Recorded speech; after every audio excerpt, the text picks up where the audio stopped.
In our ongoing quest to understand the proper use of these concepts that we discuss, while also giving ourselves the tools to defend our arguments against those who would misuse these concepts in order to shut down conversations, I have made it pretty clear that there are fallacies I think are good to call out and fallacies that I do not think are good to call out, simply because you're guaranteed to get them wrong if you're trying to boil down a complex issue into a single word or phrase.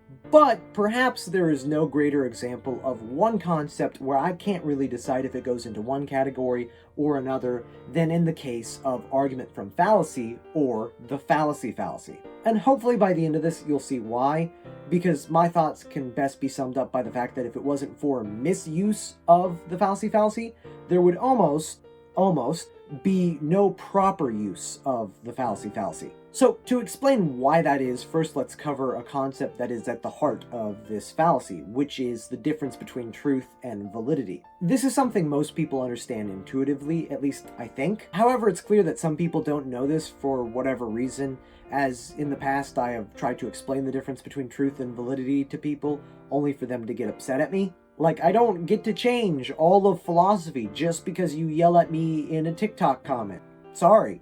But yeah, truth and validity, not the same thing. Truth in this context is a value of a premise or a conclusion, and it's a pretty loaded question to ask what determines if something is true, since, that's like an entire, not just field of study, but fundamental question of human existence. So if you're looking for some random guy on YouTube to explain that to you in a brief video, maybe get some more realistic expectations. But specifically in terms of deductive arguments, what determines if a conclusion is true is if its premises are true and its argument has a valid structure. This is called a sound argument and will always yield a true conclusion. An issue, however, is taking the statement, sound arguments yield true conclusions, and then negating it by saying, the argument was not sound, therefore the conclusion is not true. Imagine we take this same structure and say, Brett Cooper acknowledging my existence would be something that would make me happy. Brett Cooper will likely never acknowledge my existence, therefore nothing will likely ever make me happy. Which, okay, hopefully this doesn't derail the whole video, but I still included that example even though I'm upset at myself. Because I pulled a boomer. Like I said, I came up with this example weeks in advance. But then I accidentally tagged Brett Cooper on Instagram, not knowing that that literally DMs her. So apparently it isn't that unlikely that she will acknowledge my existence, because I'm a dummy and I ruined the joke. Anyways, back to the example. Here, in the conclusion, clearly other things could make me happy. Such as, I'm gonna come up with something.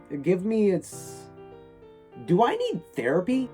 Anyways, theoretically, something else could make me happy. So likewise, even if an argument is not sound, the conclusion it yields still could be true.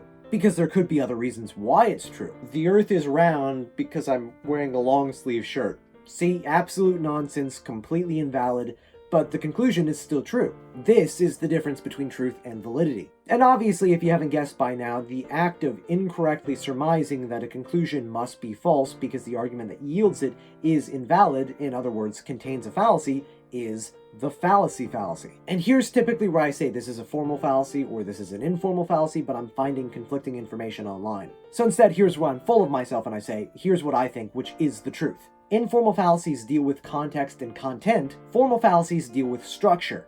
Some sources say that it is a formal fallacy because it can take the form of a structural flaw that is denying the antecedent. However, as these sources themselves admit, this is only in a specific context. And just so you don't mistake me for someone whose reading comprehension is literally just, oh, they said it! They said the thing! I think it's easier if we just examine what is being said here thoroughly. In an instance of the fallacy fallacy, it is not being said that not A, then not B, but instead that A does not yield B, therefore not B.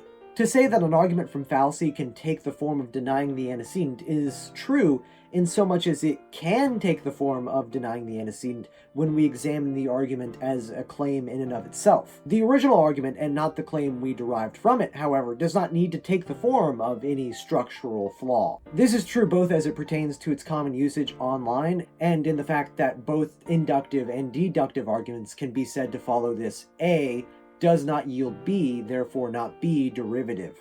Also, when we factor in the idea that most people say you're wrong and not your argument is invalid, therefore your conclusion is false. It clearly becomes a matter of language. So we could say that it's both, but generally speaking, all informal fallacies can involve some sort of failure of form, such as equivocation, which can be a fallacy of four terms, meaning that if something can be both or has a formal fallacy that already describes its formal flaws, such as denying the antecedent covers the formal use of the fallacy, then what's left is an informal fallacy.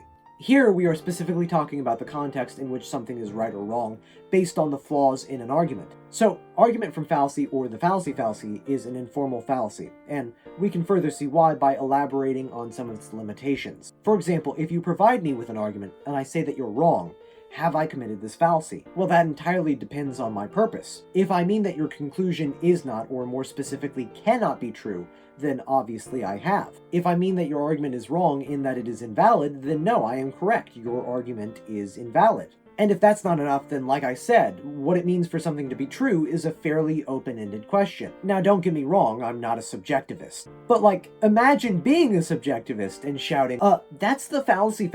Like, what do you mean? If you have some ideology that somehow maintains validity while rejecting the notion of truth outside of personal expression, then what does it mean for something to still be true outside of the claims that you make? Because it is outside of personal expression, so it's not true.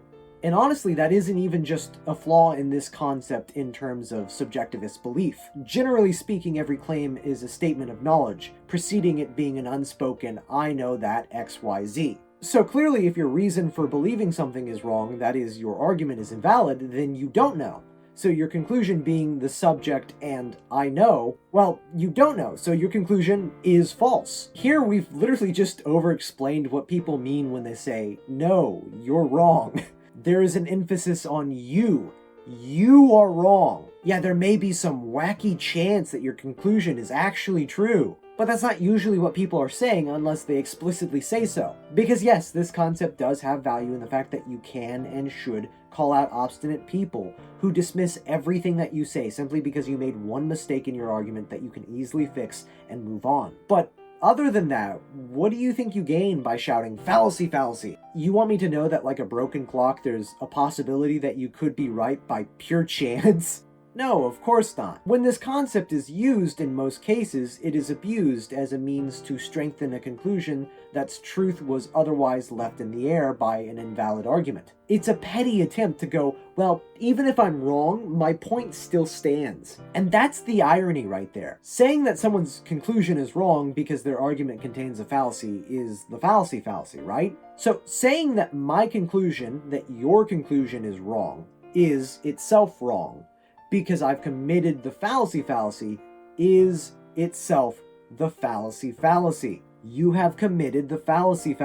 You don't know if I'm wrong about your conclusion. Your conclusion could be true, it could be false, but it is unknown until it is proven by a sound argument. However, and this is where many people get lost, if in addition to pointing out a flaw in your argument, I provide an argument, and that argument is sound and it explains why you are wrong, then I have not committed the fallacy.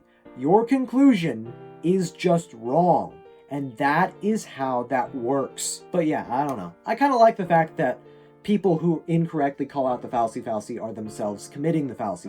Gives me a little respect for this concept, even though I only ever see it misused to the point where I want to gouge out my eyes.